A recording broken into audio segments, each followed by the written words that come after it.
you. Good morning. When I was a child growing up in America, I really looked forward to Sundays. Aside from the quirky tradition of purchasing lemon-filled donuts after our Sunday grocery shopping, or watching the reruns of Saturday morning cartoons, the Sunday newspaper was a momentous occasion in my family.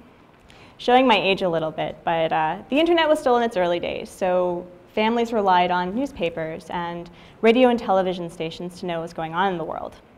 From the upcoming week's weather to newsworthy conflicts and concerns, but those were trivial things, and I didn't really care about that. What I did care about was getting my hands on the Sunday Funnies page. At the time, the political insinuations within many of the comic strips I read were above my understanding. As an only child with a large family, my cousins and I relished sharing the Sunday Funnies and other comics like Calvin and Hobbes, Garfield, and the Peanuts simply because they were hilarious and we could laugh at them together. Inspired, we told our own stories. What a beautiful concept that was. As I got older, however, I found that these adult references were not only something that I could understand, but they really spoke to me. These political outcries for justice and why they were so controversial to their time. And now I'm able to join other comic artists who use their art to bring people together. You see, art and community are forms of expression. They leave lasting impressions that at times of peace are the first to be taken for granted. Both are always present in the background, always available, until times of great conflict or upheaval. Suddenly they come to us as shining beacons in the darkness that tell us where we belong. I'm a conflict resolution practitioner by profession, a comic artist by trade. And my background has taught me one crucial lesson for both: simply spouting facts to prove a point. No matter how noble it is, no matter how important you think it is to the greater community at large, it doesn't bring people together. It's quite the opposite, actually. We are bombarded with information all the time, from people to things that we read on the internet, to things that we see on television. So much so that we can't hold it in together. And we experience what's called information overload. And depending on how upsetting it is, depending on how much you really care about it, we experience compassion fatigue. So we have to be sneaky about it, ease the way that we see the world into the public eye. And comics have a really long and rich history in that regard. The first comic strips came around the time of the printing press and yellow journalism, highlighting satire and politics with images when literacy was not as commonplace as it is today. So no matter your reading level, you would still be able to interpret what the image was trying to convey. In other words, comics can be community builders, makers, and shakers without anyone being the wiser. Unfortunately, the biggest misconception about comics is that it's lowbrow entertainment for kids or for people who refuse to see the world as it is. In reality, comics is a complementary art form to tell compelling stories that defines current events. You could say, comics breathe life into stories which are so readily sanitized by the written or spoken word. It provides a voice where it's too dangerous to do so out in the open.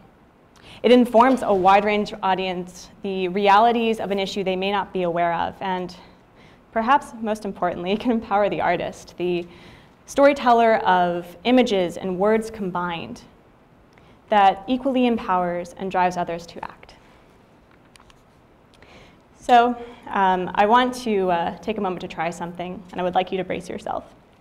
Let's go back to my statement that mere facts do not instill a call to action. You ready? Yes? Fantastic. In 2015, the National Geographic estimated 5.25 trillion pieces of trash were littering our oceans. It's been a few years, right? So you can imagine that number has since expanded. But if that doesn't really speak to you, let's fast forward a few years. In 2017, the Gun Violence Archive verified 344 separate incidents of mass shootings across the United States. That's almost one every day. To depress you even further, that same year,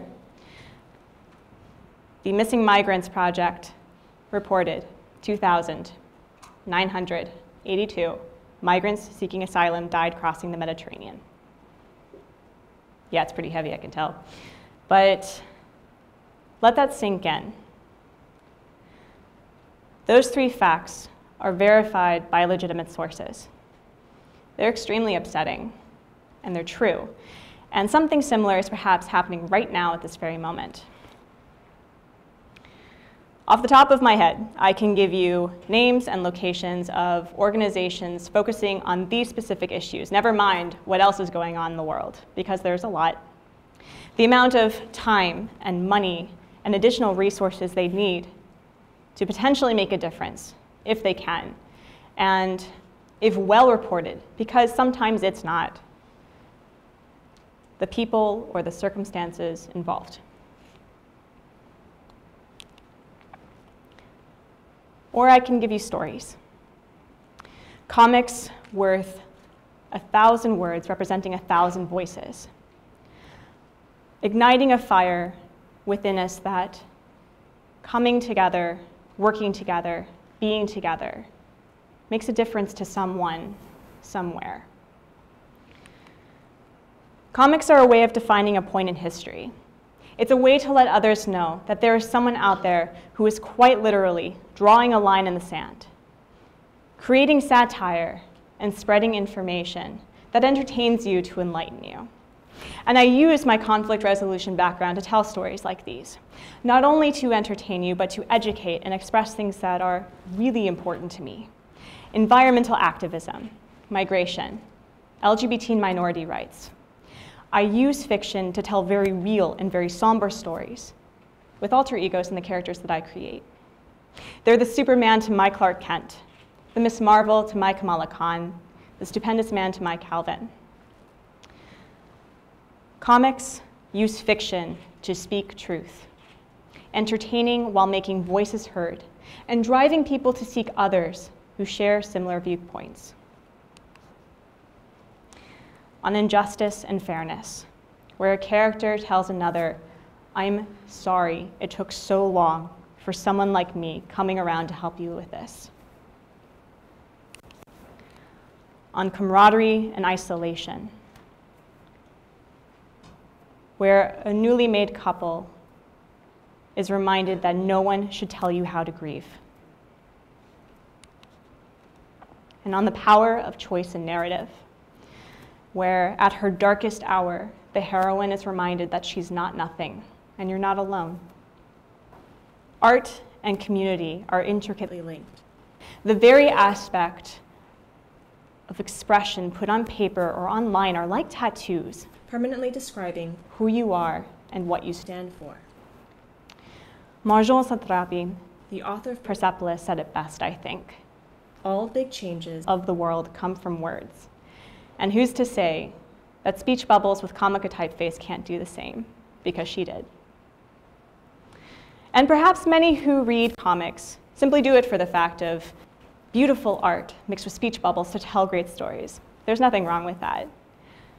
There's community building in the simple act of a group of cousins sharing the Sunday funnies and swapping the many Calvin and Hobbes books their grandparents had available. There's community making in including ethnic and religious minorities as protagonists without stereotyping. And there's community shaking in comics who hold their fists up to politicians and leaders who dare divide us. Comics are for those starved by the lack of hope, aching for change, a reminder that these illustrated and therefore real injustices are neither okay nor valid. At times of great uncertainty, art and community make meaning. They give us the medium to determine where we belong. And throughout my life, I can say that comics did that for me. So no matter where you are in life, I guarantee that there is a comic telling a story by someone who not only wants you, yes you, to be understood by the greater community at large, but wants you to feel validated and welcome. And like a physical community, It's often just a quick search away. Art is always present, whether in the Sunday newspaper or in a comic book that a group of cousins share together. And I believe in its power to bring us together. Thank you.